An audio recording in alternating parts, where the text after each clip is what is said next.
Who are the M23? And why are they fighting the government of Congo? Who's supporting them?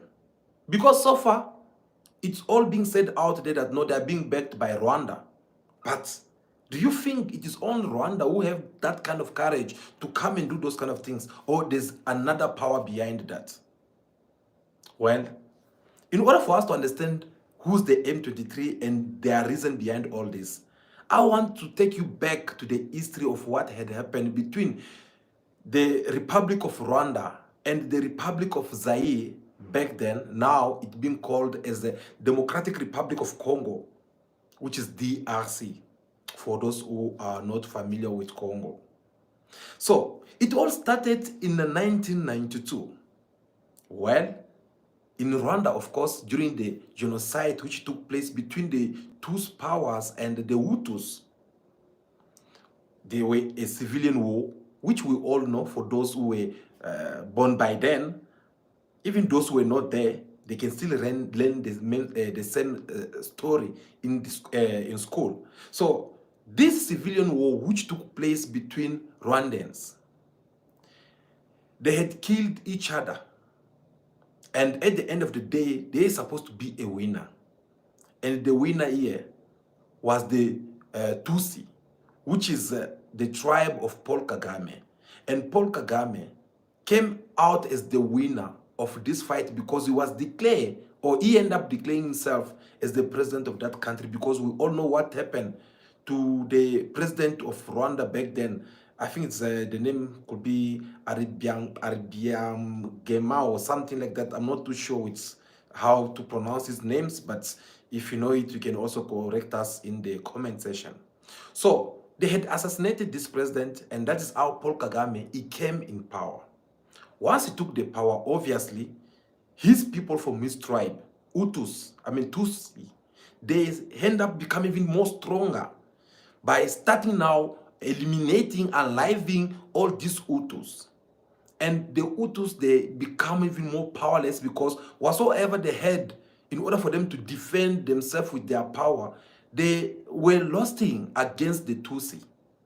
Now, they were left without no choice than to start running away from Rwanda.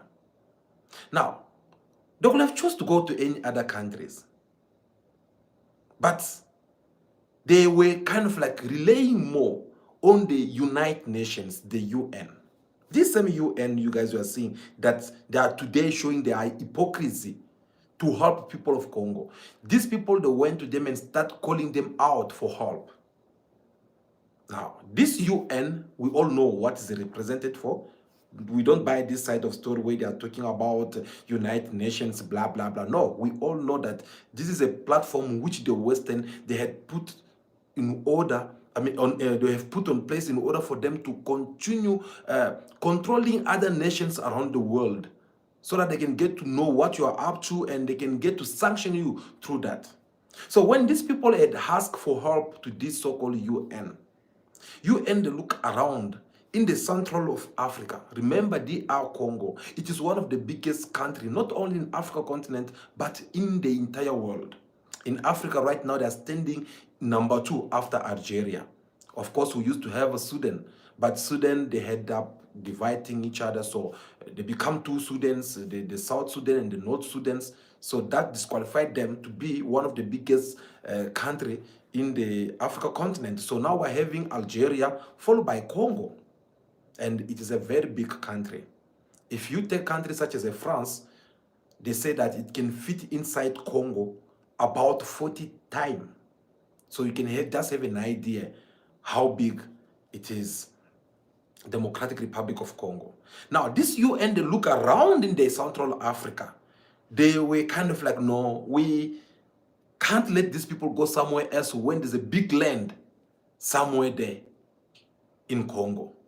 Of course, it used to call, they used to call it Zaire during the time of President Mobutu Sese Seko. So they took these people, they went and imposed them to the government of Zaire back then. They put a lot of pressure on President Mobutu Sese Seko so that he can let these people inside Congo. Guys, it is very important to pay attention to what we are saying here, because in order for you to understand what is happening right now, we need at least to go back to the history and try to understand exactly how did all things started. So they went there, they impose their kind of like threatening up the government of Zaire, telling them that no, open your border, let these people come in, let these people blah, blah, blah. And under the pressure, President Mobutu ended up opening the borders for these Rwandan refugees or the Hutu refugees who were fleeing from Rwanda to come to his country. Once they get inside, now, he's supposed also to do something which is legit that the government of Zaire back then, they failed to do. Because remember, these Hutu or Rwandan refugees which were running away from Rwanda, they were not coming in, all of them, as how to call this, as innocent people who had not committed any kind of murder, or they were not coming in as should I say, like people who were not having militias among them. Because remember, we are talking about civil war. Civil war, it is something whereby we're killing one another. So if you are having a gun, I can also choose to have one. So as they were running away from Rwanda, there were some militias which were fighting the Tutsi in Rwanda. So they were running also, coming in Congo. They were not coming empty-handed, but they were coming with their fighting weapons. Now, what the government of Zaire could have done back then was for them at least to disarm these people, to take all their fighting weapons away before they welcome them inside. But just because these people were coming in some kind of a hard, bad conditions, and they were coming, so many of them were talking about millions and millions of Rwandans, and they were just coming so many, and they were all surprised by the UN to open their borders, so they did not have that enough time to organize everything in order for them to disarm these people. So they went in. Now here's the thing. Once they're inside in Zaire, Paul Kagame remained in Kigali as the president of Rwanda. He could not be able to sleep. He could not be able to have peace of mind. Why? Because he knows that his enemies of yesterday, they are still out there and they are well armed. These people, soon or later, they're still gonna come back for him. Because Paul Kagame, when he took power, he did not took it through the votes or elections. No, he imposed himself as a rebellion who take advantage of the whole entire situation in order for him to take power by force. We all know that Paul Kagame, he was trained by his godfather, Yoweri Museveni. The same Yoweri Museveni who's in power now. That man's been there as the president of Rwanda since 1986. Yeah, myself, I was born in 1986. So, I mean, I can just say that this Madala, he took power when before even I was born. That is African leader for you. Even though he pretend to organize elections, but he's the only one who always come out as the winner of these elections. That is what African leaders mean for you. Once they're in power, they don't go anywhere. And even if you have to die today, like the way we see Paul Biya from Cameroon died, already we heard over there, his wife, she's about to take power again by force. Same apply with Yoweri Museveni. He's already trained his son. He put him as the head of the officers or soldiers over there. So obviously, there's not any way you'll think that once this mother is no longer alive, people of Uganda, they'll be able to vote for their own leader. Because there will be someone who will have to come and take power by force. So, story short, let us back to what we were saying. Paul Kagame was trained by Yoweri Museveni. And it's the one who even sponsored him in order for him to go and fight in Rwanda and take the power. So, when this refugee went to Zaire or to DRC, Paul Kagame was not at peace at all. Because he knows that these people, they can come back for him to revenge on him because of the kind of crime he had also committed on them. So for that reasons, Paul Kagame with Yoweri Museveni, they then started a certain kind of a process to ask the UN, United Nations, the one that we've been talking about, the same United Nations. They start asking them, telling them that no, it is either you guys will bring all these refugees back to Rwanda so that we can deal with them on our way, or you ask the government of Zaire, DRC, to disarm these people. And once they're done with them, they must also bring them back to us. Now, for the security measures, the UN did not like that kind of things. Paul Kagame and the Yoweri Museveni, they try, but the UN did not like it because, obviously, I mean, like someone just fled their country because they were being killed over there. Now here comes someone who wants to come and kill, I mean, asking them to go back to that same country. Obviously, first of all, these people will be fear of their own life because they know that them going back to Rwanda, they are going to be killed, or maybe they are going to be persecuted in different ways. So the only way, or the only thing they would have done was for them to stay wherever they were. So Paul Kagame, after they failing the United Nations, they went now to Zaire and start talking to President Mobutu Sese Seko. Most of you must know that man. He used to be one of the powerful leaders in Africa, one of the dictators in Africa, I should also say so. They went to him, they tried to beg him, but it was too late. The man is like, no, it's too late. I mean, all we can do is to find a peace way on how these people, they can go back, but they have to go back once the government of Kigali, you can guarantee that these people, they won't be killed. Well, now what happened next? That did not happen. Since that did not happen, that is when Paul Kagame, Yoweri Museveni, the president of Uganda, they then decided to invade the DRC, back then Zaire. Are you following me? Yes, exactly. That is how the whole drama started. They decided to invade another sovereign African country. For what reasons? Well, their reasons were more clear. They said, we want all those militias who you've been guiding over there in your country. We need them. Since we asked the UN refused to give us a go-ahead. We then asked the government of Zaire, under the leadership of Mobutu Sese Seko. He refused. He could not comply with what we were asking him. Well, we are coming there by force. That is how they put their power together. They then decided to invade the eastern part of Congo. When they invaded, now, they did serious massacre. Let me call it by its words. It's very important because it is history. You can't change the history. Guys, they did a serious massacre. Remember, from the beginning, when I started telling you the whole history, you will understand that the presence of these people in Zaire, it was not putting Paul Kagame at peace. I can just imagine Paul Kagame, whenever he had to sleep during the night, he will have to open the eyes to look around because he did not know what was going to happen next for him. So now, the guy, what he did was to make sure that he went in there and he started killing people. He massacred them, guys.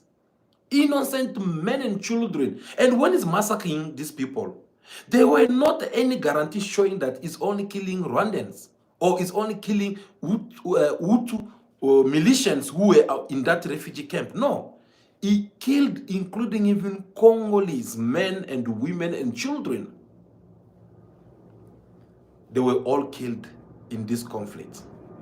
Now, when the UN, the same UN, they start receiving more pressure from different governments around Africa, they then decided to ask to find out what is going on. In order for Paul Kagame with his godfather Yoweri Museveni to defend themselves against this kind of crime they had committed in the eastern part of Congo, well, they were like, no, as we went over there, We were just kind of like trying to get our brothers and sisters to come back home. So now it happened that some of them, they were having guns among them. They want to fight us, so we need to defend ourselves. And then they asked them, if you have to defend yourself, how many of you did you die actually? So that we can take your number, the number of the people that died in your sites, and those that died in DR Congo, so that we can see there were not enough proof. That became a serious problem, and that is how the whole drama started. So when they were doing all this, now they started receiving more pressure. They're supposed to be receiving even more sanctions. But they end up feeling like, okay, there's not time for us to go back. Because remember, yes, they did massacre many people. We're talking about millions of people. And then there were those ones which they managed to capture, and they took them back to Rwanda under very bad conditions. Guys, if I have to show you the footage of these people, that's where you will see some people do a cigarette alive. Have you seen someone who's alive but is already a cigarette? The eyes, you can't see anything. The ribs are all over out. Why? Because these people, they were not eating, they were not drinking. They were living in very bad conditions. And a lot of them died on their way going back to Rwanda. But there were those ones who managed to flee, to run away from this refugee camp, which was near Rwanda on the border with the Zaire DRC. Some of them, they managed to flee and went deep inside DRC. Some of them, they were caught. They were caught next to the river, and they were all killed. And they threw them inside the rivers.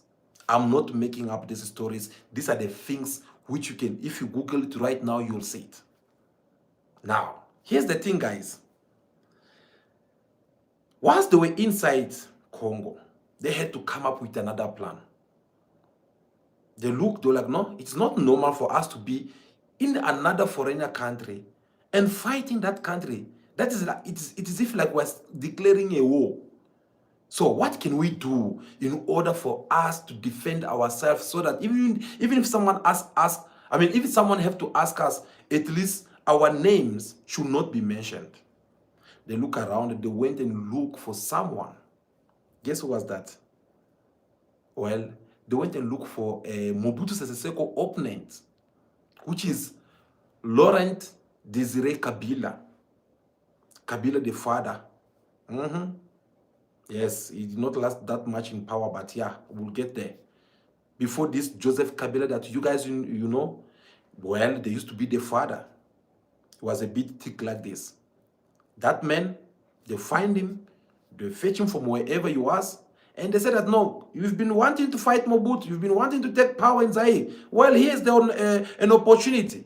You can't let go of this opportunity. Come here. We're going to help you with militias. We're going to give you everything. Go ahead, focus on fighting Mobutu Sese Seko. As we are targeting all these refugees, we want to finish with them once for all. Oh, the man was very happy, because remember, if you are in oppositions, or if you are so desperate to become a president, well, you'll do crazy things, because they always say that desperate people like to do desperate things, and that's what this Laurent Kabila ended up doing. He accepted the proposal, which was made by Rwanda and Uganda. They godfathered him. He went in, trying to fight Mobutu, committing even more crime. And many people were killed. The number of people who've been killed in Congo since 1992 up to this day, 30 years later, there are more than 13 million people who've been killed. Here we're not counting about people who've been removed from their homes, people who have to run away, people, no, just people who are being killed, that the one that we can see via the camera. And this, again, we're not making it this up. These are the things which are, you can verify it, and you'll see it. Different ONG, they have given the same report, including even this fake UN, the United Nations. They give the same report. many people were killed. Now, Kabila came in, he started fighting Mobutu. Unfortunately, he found Mobutu was down already because the man was about 82 years old, if I'm not mistaken. He was tired, he was sick, he had cancer. And besides that, people, they were tired already of him. They were so tired of him because, remember, this man, he was one of the African dictator. He lasted in power for 32 years, if I'm not mistaken again. Yes, 32 years. Mobutu Sese Seko lasted in power. So people, they were just like that, they were tired, you know, they want some new leadership. And here comes Laurent Kabila. As he was fighting him, Mobutu was no longer paying his soldiers. So obviously, soldiers now, instead of them fighting Kabila with the Rwandan troops and the Ugandans, they were running and they were just putting the weapon down and let these people come in more easily. And then we saw later on, Kabila ran. Mobutu Sese Seko, he fled the country. Then later on, we saw he died in Morocco. That's where he was buried. History, right? We're still coming. So these people, now they have managed to take over the power in Zaire.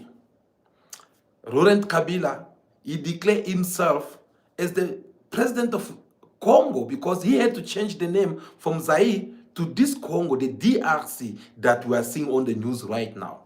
So Laurent Kabila, he changed it. He changed the name. With his allies from Uganda and Rwanda, things end up changing around. Because these Rwandans, or the power of Kigali under the leadership of Paul Kagame, which is supposed to be pursuing these so-called Hutus who had fled in Rwanda, they end up changing their mind.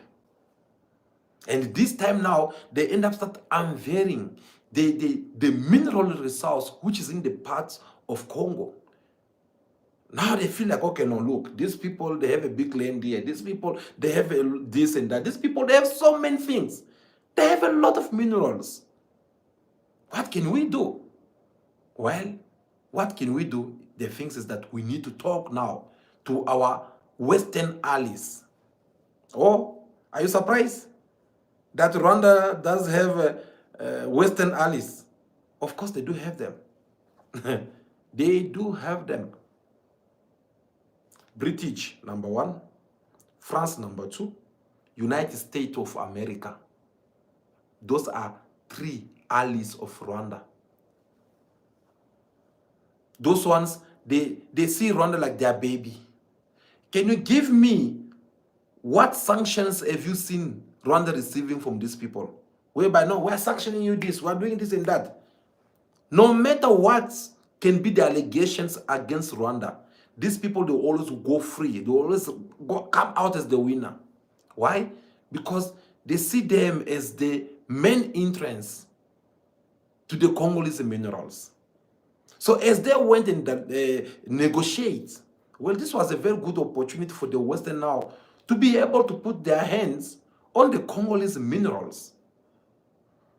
Now, when they went inside, it was all now about imposing now the Laurent Kabila, the father, oh, give us this, oh, do this and that, you know. So when they were doing all these things, people of Congo, they were like, no, wait a minute.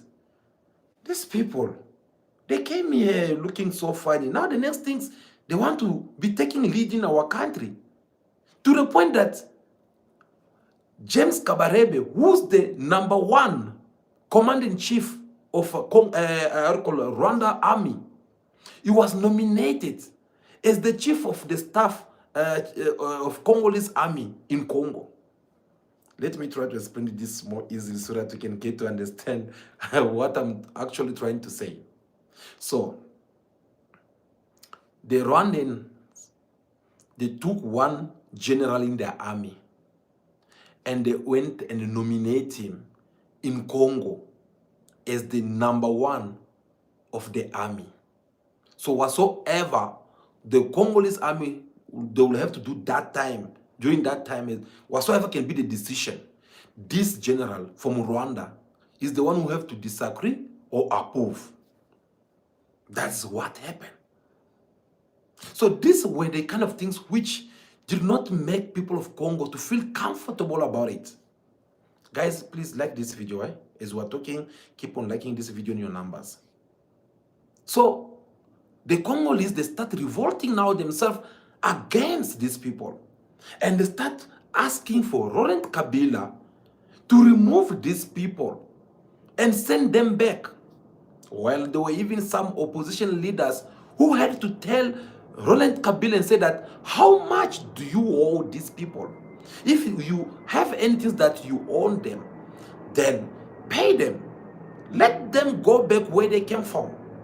And we can remain among ourselves in order for us to see on how we can fix things around.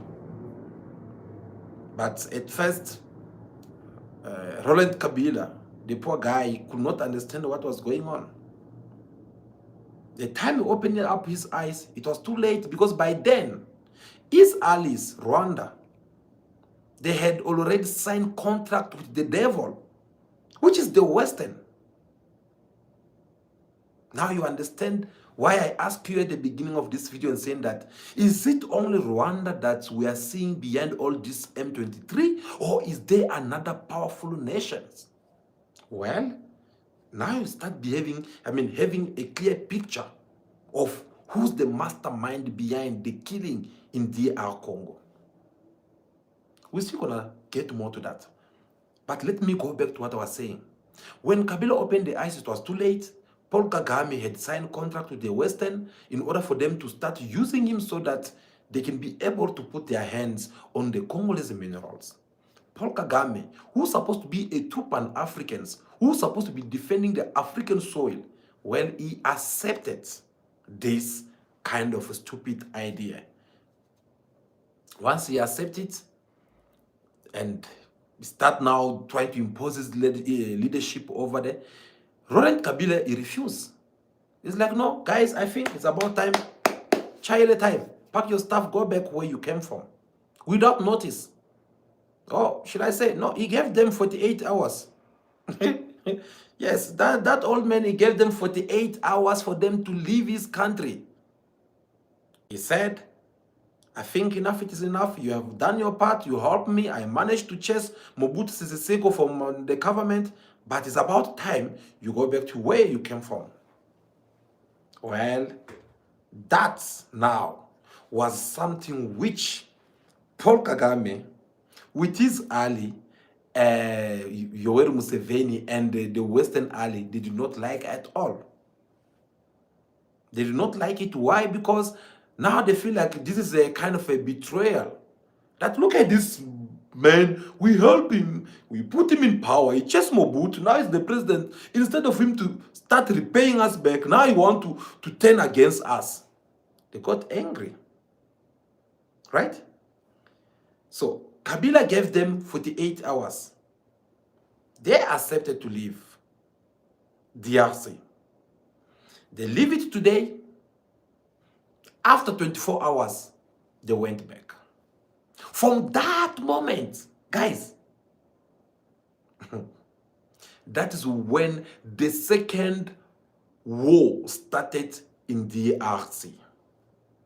Remember the first one, it was when Rwanda coming, pretending like, no, they're chasing, they are after these Hutu refugees which were located in Congo. But this time now, after that, they were being chased out of Congo, they decided to come back the following day. And they were coming back not to negotiate, no. They are coming out by force with a spirit of revenge, of saying that now that Kabila have betrayed us, now that he have failed us when we're still enjoying the Congolese minerals, well, we're going to take it now by force. And that is when they decided to invade Congo. When they invade Congo now, since then, things never been the same. Because when they came in, they killed again many people. From then, it was one movement, now it is another group, another one, and we're talking about more than hundreds groups of rebellions. 100 of them, more than that, according to the UN reports. This one will come, us what cool bars, what that, we're fighting for this. Another one come, us what this and that, you know. So, and all of these people now, they were being used by Rwanda. Now, in order for Rwanda not to become like the people who are behind all this, they end up now bringing some Congolese who are desperate, who are so thirsty, if I have to put it that way, who are so thirsty to be in power. They were now bringing them and put them in front of these rebellion groups. Should I try to explain more about that so that you'll understand?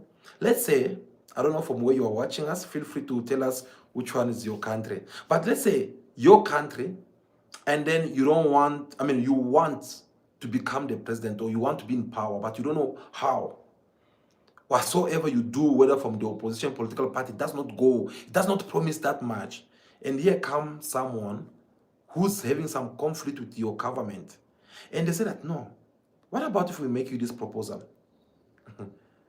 We are able to give you everything. Just go in the bush, hold the guns, put the pressure on your government, they'll call for you. And once they call for you, thank you.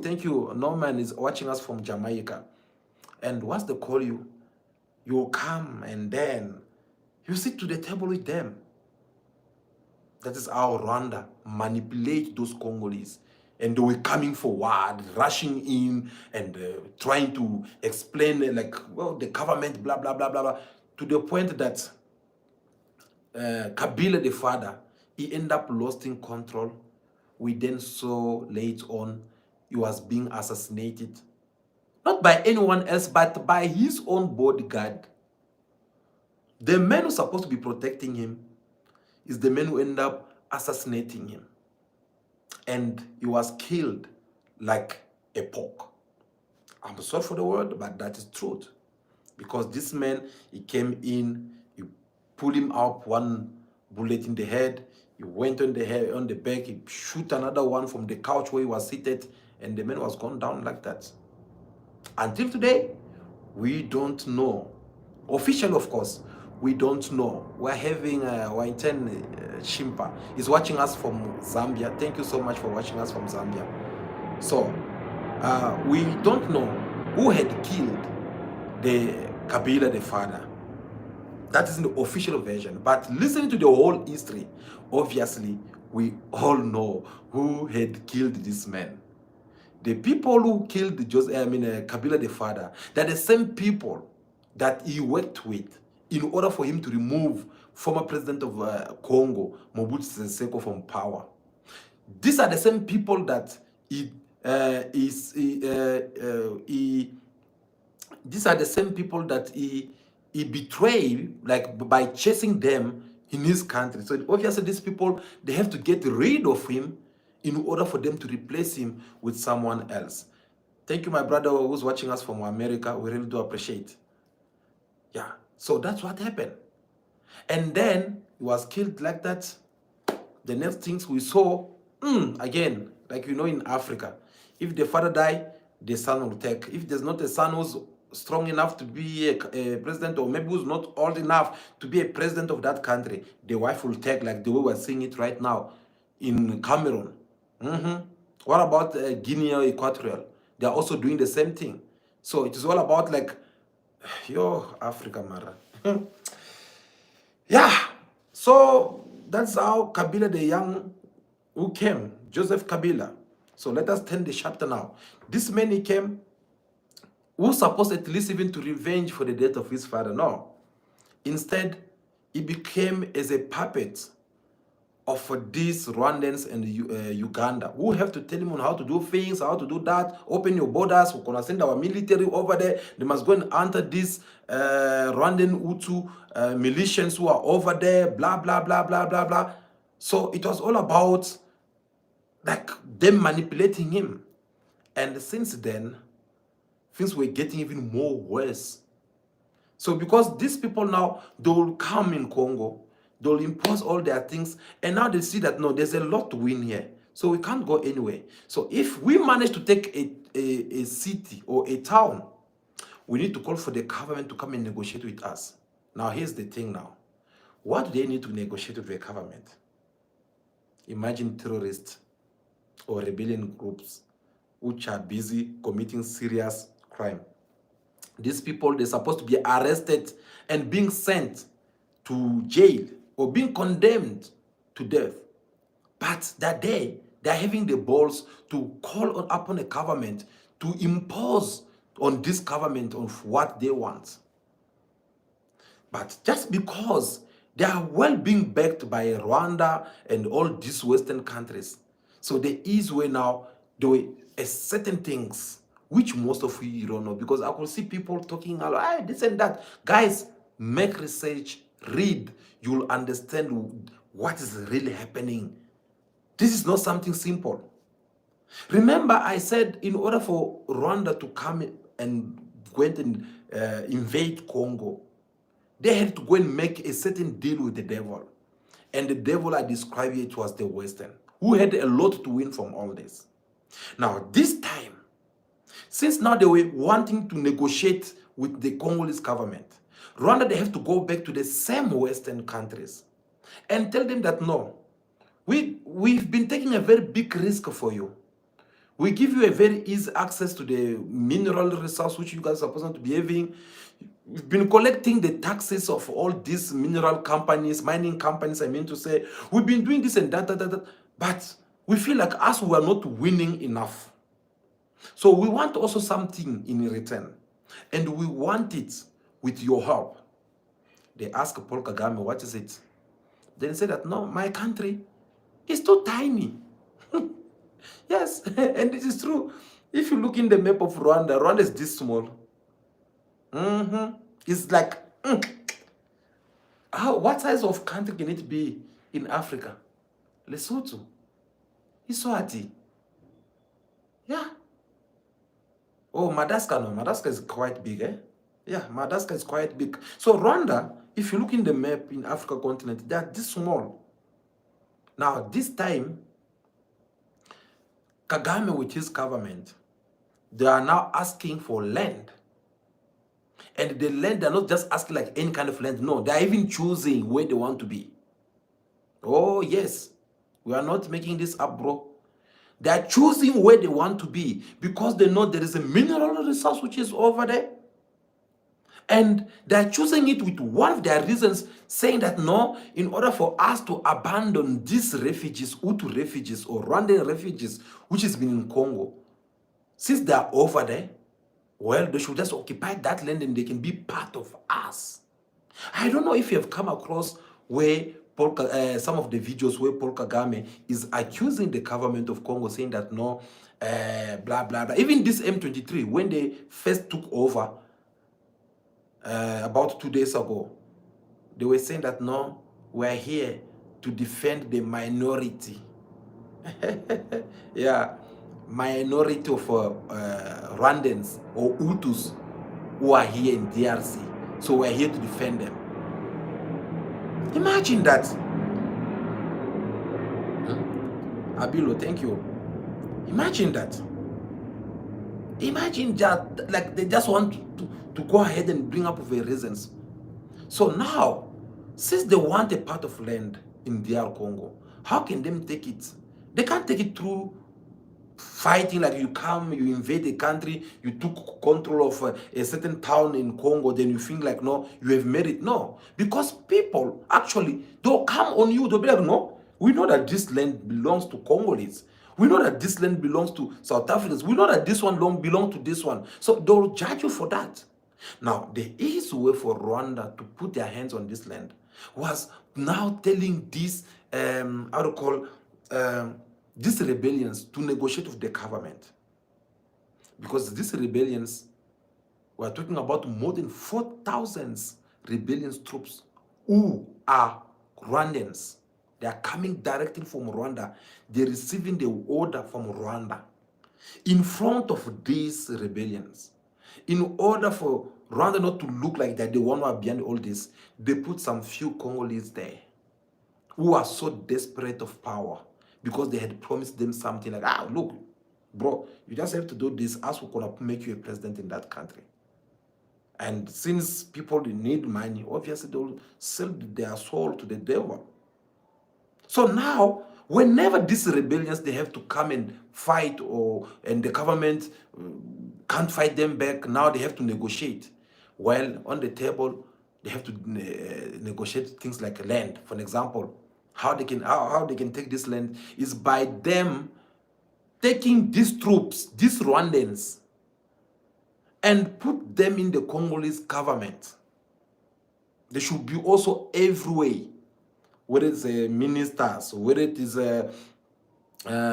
soldiers, whether it is municipalities, name it, because the list is too long of this government post. So these people, they want also to be there, to be sharing the cake. There's no problem if that was between Congolese. But the problem becomes when this rebellion group is full or packed of foreigners who have one mission, which is to bring instability in Congo, all in the profit of their masters. So that becomes now a serious problem for the government of Congo. They first signed this this deal in 2012, if I'm not mistaken. Once they signed this deal, under the leadership of Joseph Kabila, who's now the former president of DRC, they signed this deal. When it was about time for them to implementing this deal, people of Congo, they stood. They said, no, we're not going to allow this to happen. This is like we are selling our country. And this deal, we don't want it anymore. Let's go and negotiate with them maybe about something else, but not us giving them our sovereignty just like that. So that is when this deal was cancelled. When this deal was cancelled, that is when now this so-called M23 come to its existence. Because now M23, it has a meaning. It is something like a March 23 or 23 March, when the date when this deal was signed. So they end up creating a rebellion group or movement, and they name it of this date, March 23, M23. And when they came up with this group, this time now, they want to make sure that they must destroy everything around. Are you following me? Because it is very important for you to understand what is happening. So they came now, they start fighting the government of Congo, they fight, and sometimes they were defeated. And all of them, they fled in Rwanda. Rwanda, the same country which has been denying up to date, until now, they're still denying all these allegations. They say that they're not the one behind whatsoever is happening in Congo. They are not the one, blah, blah. They are not. They give a lot of reasons. So when these people were defeated by the Congolese army, they fled in Rwanda. And they were all well accommodated over there by the government of Rwanda. The most wanted people in another country, they were well accommodated. They were having their own salary, their own home, food, and everything. For what reasons? Now, can you ask yourself a question? When all these things was taking place, or when all these things is happening, why is the UN, United States of America, where are they? France, where are they? Thank you, Jacqueline. Where are they? Where's the British? Are you going to tell me that these people, they don't have the eyes to see of what is happening in their Congo? Are you going to tell me that these people, they don't have the ears to hear even from far what is happening over there? Why these people that so focused on what is happening in Russia and Ukraine, and on what is happening in Gaza and Israel, but yet they are not able to know what is happening in Africa continent? In Sahel region, we can't even mention. In Congo, we're talking more than 30 years now. 30 good years. This war, it has been taking place in Congo. Where are these people? Are you going to tell me that they don't have nothing to say? Or no, of course. They have something to say, but they can't say it. Because if they have to say something, they'll be kind of like contradicting one another. If they have to comment anything, it will be like they're trying to expose themselves.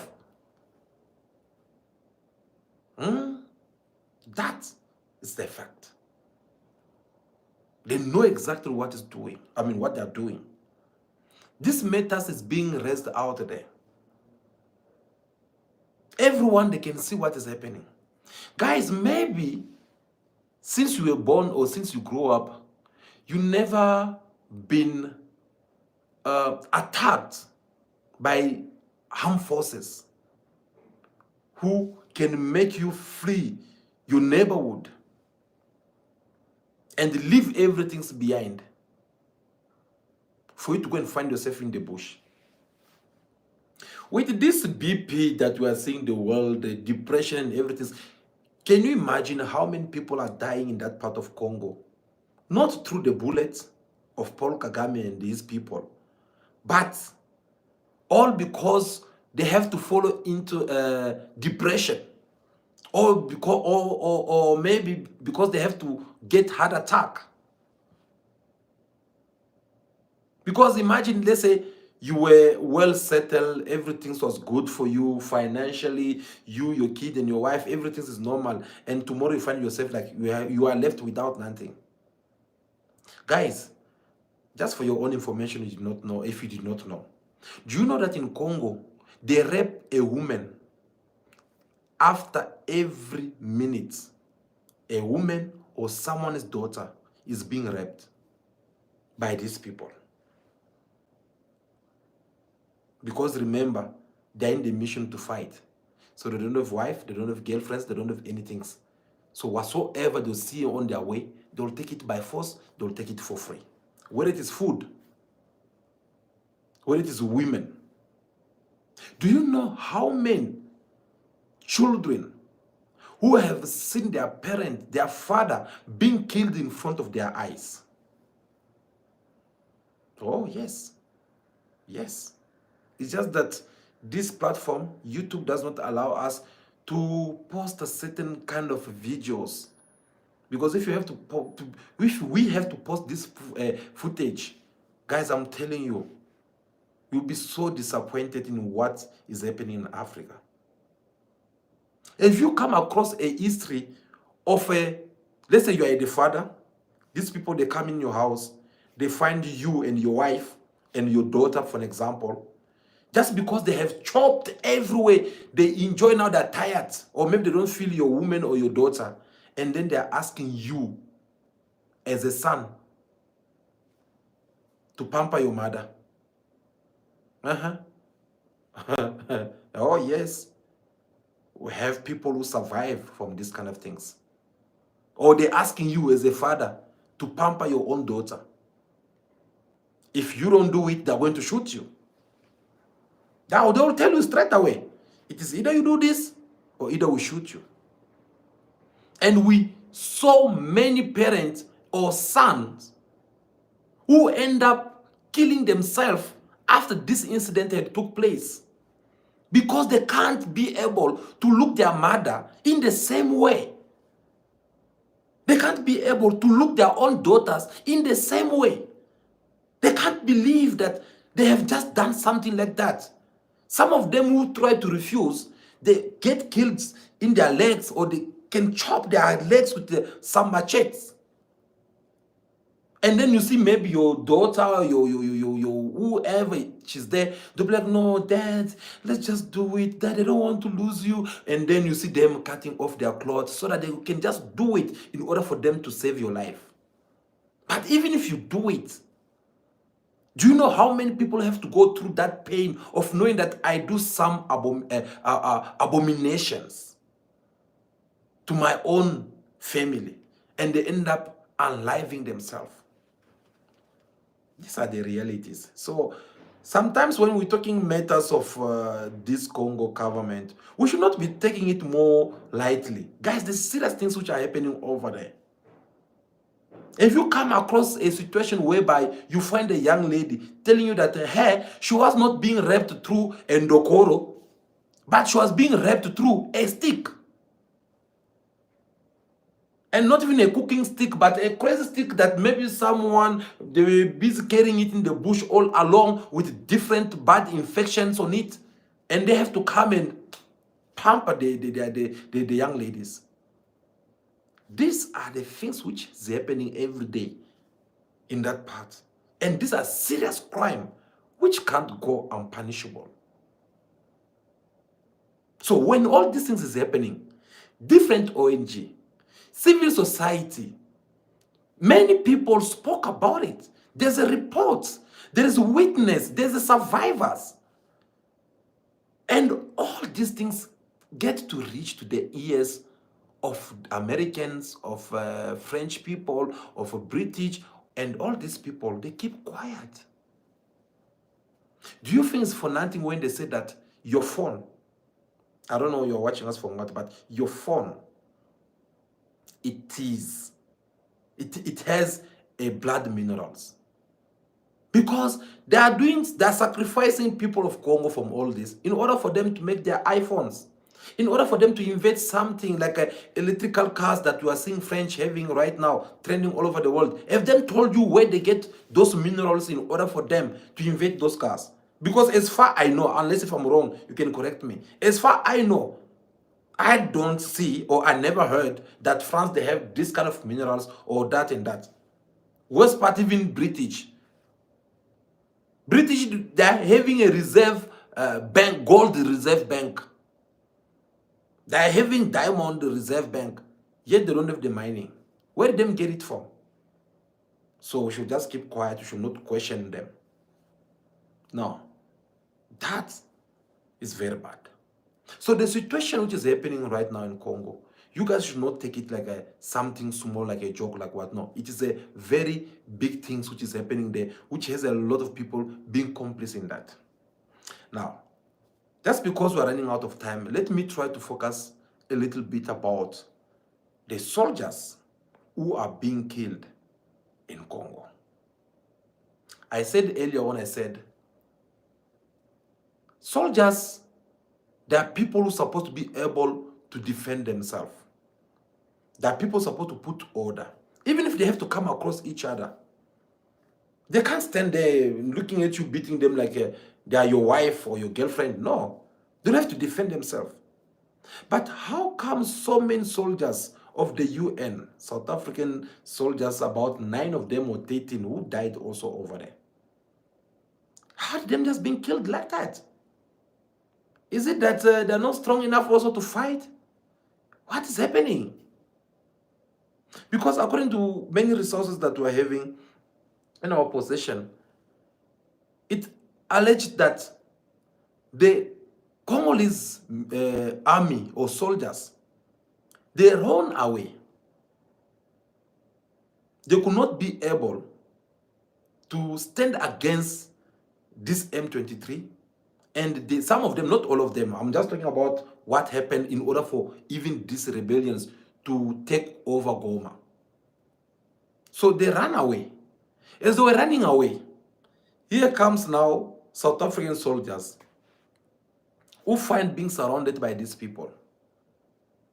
Now, my question is, how can you stand in a place whereby the person you came to back up, they are busy running away? And when you just go there and do what? You stand and like really?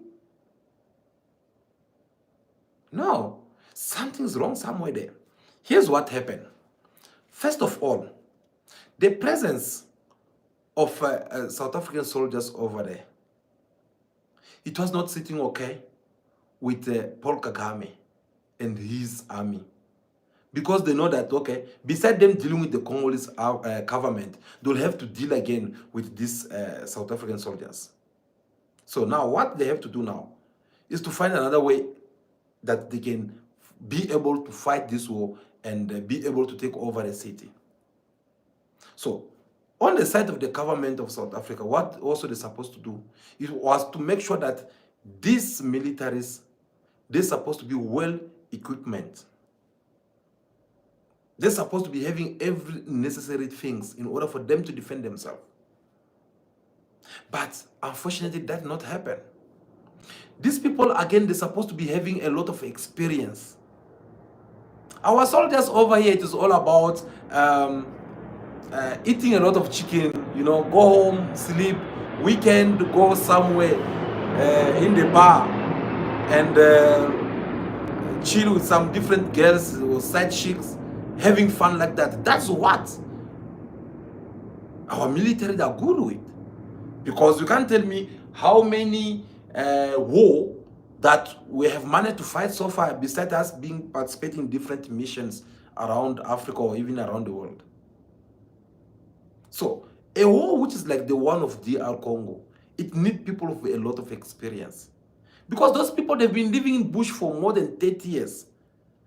So you can't say that, no, you get some training for 6 months or even a 1 year and you want to go and fight these people. So the soldiers over there, they were neglected. They were not being given everything that they need in order for them to defend themselves if they're being attacked by these M23 rebellion groups. And that ended up costing their life. And for your own information, I don't want problem, but the truth is that the number that they're giving you guys on the TV is not the real one. Apparently, there's a lot of them. Maybe those numbers they're giving on the TV is the one who died. But what about those ones who are wounded through the fires, through the bullet, through different things, which are in the hospital as we're talking right now? Many families are out there crying. Yeah. Crying because you don't know even your brother will make it alive or not. So here again, guys, our government need to do something. If they don't do something, I'm telling you, it's going to be very pity. And also, whereas they are doing this something, they should not let go Rwanda to go free out of this. Because Rwanda attacking South African soldiers in Congo, it is like attacking or going to the war with South Africa. Now, in order for South Africa to be respected by Rwanda, they need to be teach a lesson. No one should not come and fool you that, no, the M23 rebellion groups, it belongs to the Congolese. No. Proof to that, Paul Kagame he's been denying this all this time. Whenever they call him, they say that, no, stop what you are doing. It's like, no, that's it's not Rwanda. Guys, sorry, it's a bit noisy here. I think the airplane is passing. Yeah, so you'll be like, no, it is not us. It's not Rwanda. This is a Congolese problem. Congolese, they should go and solve it among themselves. But yesterday, when this M23 entered the city of Goma, which car were them driving? Which military element they were wearing? Which fighting machines they were driving? All of them, they were Rwandans. How do they call it again? Can someone help me? How do you call a Rwanda army? Whatever, yeah. All these things, they were coming from Rwanda with their logos on it.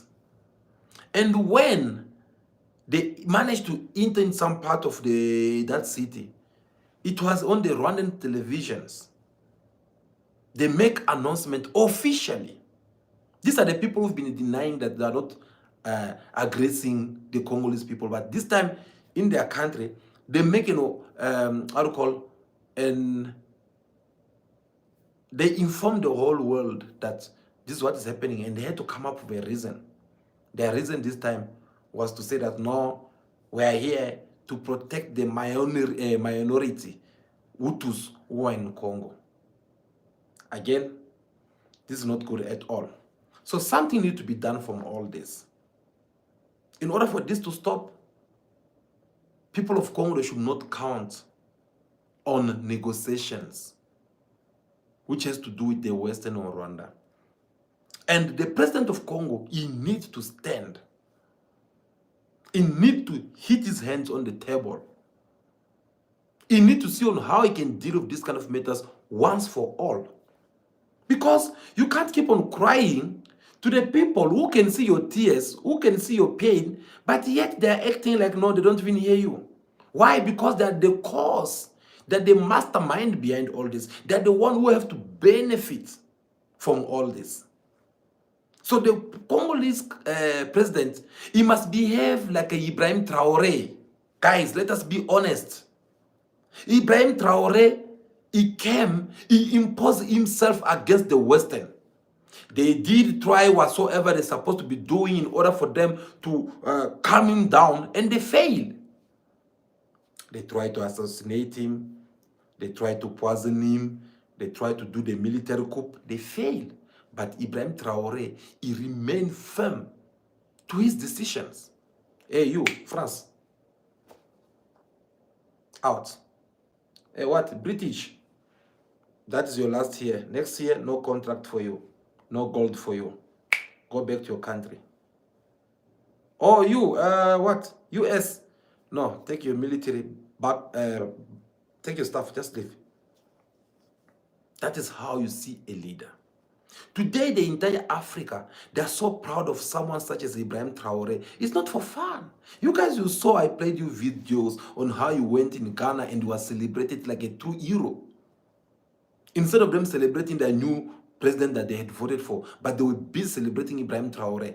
And this ended up sending a very strong message to the new elected president of Ghana that we are watching you. You better behave like Ibrahim Traore and not like this puppet president of the Westerns. So I think Congolese president, he need to do that. He need to do that. He need to just say that, okay, enough is enough. I can't take this anymore. Bye-bye. Chase American away. Chase, it's going to be hard for the beginning. Give them 1 year, 2 years. You come back to it. You follow the same strategy that the Sahel countries they have done. Look at Mali. They chased France out. They chased American out. They went on. They look for another allies. Niger, same. Today, they are working together with Russia and China. At least these two people or these two countries, they, even if they steal from you, but they'll steal it with due respect. They'll do something, and there they are. Are they not surviving? They're surviving, of course. So I think the government of Congo, they should apply the same measurement. They should do the same thing. And for an example, they can just go and sign contract with Russia, with Iran. Did I mention Iran? Oh yes, Iran. Why? Because these are the worst enemy of the Western so far. On top of it, they must add China. Why China? Because these countries, they are nuclear power countries. I always tell you guys that nuclear countries, or having a nuclear weapon, it is like you are having a gun, a revolver, and then you enter in a house where people are sitting on the table, they are playing cards or Ludo, and then you come with the gun, like what happened in Senzo Meyiwa, to the killing of Senzo Meyiwa. You know, they find them, they were sitting one place, they were watching a Chelsea game, and then here comes some people with the gun. So obviously, everyone who are sitting in that room, they'll become powerless. They won't do much. Oh, thank you so much. Someone just mentioned, and North Korea. Yes. I'm going to mention that very soon, yeah. So, and once that person comes inside the house, everyone will just become more powerless. Because they'll feel like, okay, if I make any move here, this person with the gun is going to kill me. That's what happened. Senzo Meyiwa, he stood up, he tried to defend himself, and he get killed. So that is how the world of nuclear weapons works. Do you know why America is fighting Russia in Ukraine, yet they are not able to declare an open war with Russia? Whether it is America, whether it is the British, whether it is France. Because they know that once Vladimir Putin opened those containers, one of it only, it can leave all these people, they become useless. And that's not something that they don't, they want it to happen. So if the government of Congo can go to all these countries, and as someone just mentioned in the comments, another country that the Congolese, they should go and sign contract with, it is North Korea. With Kim Jong. Yes, that short man with the one that like to wear big trousers. That man is like a nightmare for the Western. That man does not care. You put sanctions or not, him is there, he's busy inventing different weapons. Because he knows soon or later, you will have to go to the war with someone. So those kind of countries, for me, at this point, in order for the government of Congo to not be going through this same nonsense, they should go ahead and sign contract with these countries. Once they sign contract with a country such as Russia, which is a nuclear power, they sign countries with a country such as North Korea, which is also a nuclear power. They sign contract with someone such as China, which is also a nuclear power. On top of it, they sign contract with a country such as Iran, which is also on its way of nuclear power. These four powerful nations in the world, they put power together. The first things the president of Congo he can even say to them that, okay, I want you guys to build a very big wall here. What do you want? Okay, no, you want our minerals. Okay, fine. You rather take it instead of these people who are coming and take it by force. Take it, but you need to do this. You, Russia, build us a big wall here from this corner until that corner, so that these people, they don't cross this side anymore. Put your soldiers there. Whoever cross there, if you don't have our approval, take that person down. They go to China, they said, oh, you guys are very good with constructions. Can you please open a road here, somewhere here from Congo Kinshasa to Congo Brazzaville, or maybe from Zambia to Congo, somewhere deep Congo side, so that the circulation of merchandise can take place? They'll do it. Oh yes, they'll do it, because they'll be having something to win. So for an example, come build that airports, and you could use it, or we'll be paying you slow by slow, all for 5 years or maybe 10 years. After 10 years, pack your stuff, go back to your country and leave us, because by then we'll be okay. I think that is the only thing can stop the war or the conflict which is happening in Congo. But these things of dealing with such hypocrite people as the USA and British and France and Germany and Belgium, because remember, we should not forget, Belgium is the country which had colonized Congo. These people, they're in the same box. They're all NATO nations. And they're never going to try to betray one another, even if it pains so much. Proof to that, when this M23 did their nonsense, we saw the Congolese foreign minister. He went all the way to the UN and called an immediate conference or their meeting so that they can discuss these matters. When they get there, that lady, she was so okay, I wanted to say something about, okay, let me leave it. But she was so angry. Okay? She was so angry. She said whatsoever she was supposed to be saying over there. So we were all expecting to hear maybe these people coming forward and say that, no, you know what, we apologize. Okay, let us tell Rwanda to back off with his military. They are coming out like hypocrite. Yeah, you see what? The thing is that, no, the DR Congo also government, they are backing up some rebellions there. What is that? So the Congolese government, they don't need this kind of people. If they really want to be free, if they really want to keep their sovereignty, they must challenge the USA. Yes, they must make pressure. They must go ahead and sign contract with China's and tell them that, no, we are signing this contract with you. Whatsoever the US they will try to do, you guys must be there to protect us. Let's see. Let us just kill each other once for all. Because if you are the USA, you are the Belgium, you are Italy, whatever it is, and then I cancel the deal with you, do you know what does that mean? Which means now you'll have to let me be free. If you come by force, then we'll fight. Because that's actually the message which people of Congo, they've been sending. And today, you guys, if you see on the news, they've been looting. Like you see, they're looting the one we saw at KwaZulu-Natal. They are busy looting over there, and they are not looting their own stuff. No, they are looting from all the Western embassy. Oh, yes. You want to see the videos? I don't know if it's gonna be allowed over here or what. Just hold on a second, guys.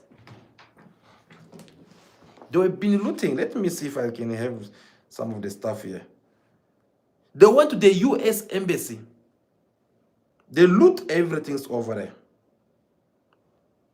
They loot everything's over there.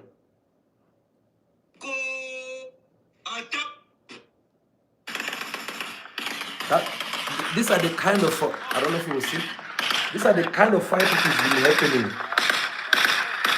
And that is the army which is fighting there. As you can see, our South African army is also there. They are also fighting side to side with all those people. Look at, this is the embassy. Some of the embassy in DR Congo being looted by people. People so angry, they could not take it. They're like, no. We have to go ahead and loot all these people. And that is the American embassy. Look down there. That is the USA embassy being looted. That is the France embassy. The France embassy as well. These people, they went in and they loot everything. They said that enough, it is enough. We can't keep on having this kind of people. Yeah, they went to the USA embassy. They loot everything. They chase everyone out. They loot everything. They said that go back to your country. Since you guys are so hypocrites, you are seeing what is happening, yet you are not saying anything. They did the same thing with the France embassy. And after that, they went to different places. It was like Wafor today. And you see, the way they are attacking this French embassy, it was there like the police, they were just looking at them like, okay, we can't do much. People of Congo, they are angry now. So we can't really stop them from not showing their anger from all this. So, guys, that is how things are supposed to be. As the president of Congo is trying to make this move, I think people of Congo as well, they should come forward and send a very strong message to the Western. Because people of Burkina Faso did it, by the way, remember? As Ibrahim Traore was busy trying to ask these people to leave his country, people, they came on the street and they support him. They were like, hey, France, we don't want to see you here. America, hey, British, pack your stuff, go back. Today, where are they? They left Africa. So I think it's about time the true revolutions, not only for Congolese people, but for the entire Africa, to start taking place. Because enough, it is enough, guys. We can't let these people come in Africa, loot our minerals, and kill us on top of it. Destroy all our life as youth. Until today, Africa were not even able to invade a simple phone. Yet we are having everything. Why? Because they have put everything in order so that we should not be able to be like them, to do things like something that also the world can buy. When they are buying it, and someone should say that this one is from Africa. So I think that is the only solution to all this. And I hope this message is loud and clear. So now you have an idea of what has been happening in Congo. Now you understand who's the M23, who backed them, and who's the mastermind behind from all this. So we really do appreciate your time. Thank you so much thank you so much for your comment, all the materials used for our what. Okay, it was a comment which was coming in. So guys, please like this video, okay? Yes, give us your thumbs up. This is a Pan-African platform. We talk about matters that surround Africa continent. We debate, we discuss, we share opinions, of course, also our point of view. So if you find something beneficial and you would love to catch from us or to hear from us in our next video, it is very simple. You just have to hit that subscribe button, subscribe to the channel, to this big family of African brothers and sisters from all over around the world, so that whenever we're here live, you can be able to catch up with us. So we really do appreciate your time. We don't take it for granted. We really do appreciate your support and your love. Thank you so much once again, guys. I think that will be all for today, because we really wanted to also debate and give our opinion on this one. Thank you so much, Jamie, please. Yeah, so thank you so much, guys. I can see your comment coming in. Yeah, if you want us to maybe shout your name, just tell us which country you're watching us more. I mean, the country that you're watching us from, will shout you out. Yeah, so guys, again, we really appreciate you for that. We are looking forward to see you in our next video, because we will be having a very interesting topic which we keep again for you concerning what is happening in the Africa continent. So stay tuned. Tokayana Zolana. Thank you too. Thank you. He's watching us from Angola, our brother there from Angola. We really do appreciate you. Yeah, so stay tuned for more video to come to the channel. So thank you so much for sharing the video. Thank you so much. I'm reading your comment here, guys. I'm reading your comment. You don't know how much this is very encouraging for some of us here, because guys, we are taking a very big risk each and every time we sit in front of camera in order for us to talk about matters that's concerning Africa, because the enemy that we are facing, we are all facing a common enemy, which does not want to see the prosperity of Africans, which does not want to see the African to be free. Okay, so obviously, thank you so much. Thank you so much for liking us and what we are doing. So these people, they kind of like, they'll do everything in their power to stop us, to keep us quiet, so that we should not be able to revolt African youth. We should not be able to preach the gospel of Africa unity. We should not be able to do a couple of things that can make Africa develop and become a better nation, because they know that if that have to happen, they'll have a lot to lose from all this. So they will do different things, just to stop us. But without your support, I don't think we'll be able to always come here and talk to you. So we really do appreciate your support. We really do appreciate you being there for us, because the more you guys like this video, the big number that this message to reach African brothers and sisters out there. And the more it reach them, the better for us as Africans. So today we spoke about Congo and South Africa. Tomorrow we'll be talking about another African country. So it's all about Africa. And if you feel like there's something maybe you want us to talk concerning your country, if you are from Africa, well, it is very simple. You just have to contact us on our email address, which is coolbarsnews@gmail.com, and then we can discuss more from there, so that we can be able to help one another, because sometimes Africa is very big. We can be missing certain information out there, but if you can also help us to know also certain kind of situations which is happening, it's going to give us an idea on how we can see on how to work on it. So I think that it is very important that we mention also these things, because we are all in one mission, as I said, to fight for Africa, to be the winner at the end of the day. So guys, thank you. It's about time. We spoke enough for today, so I have to leave you now, as I'm waiting for your thumbs up. That will be all for now. Continue to be yourself, be good, be kind, have respect for everyone in order for you to be respected. May God bless you all. I'll see you again very soon in our next video. Ciao, ciao.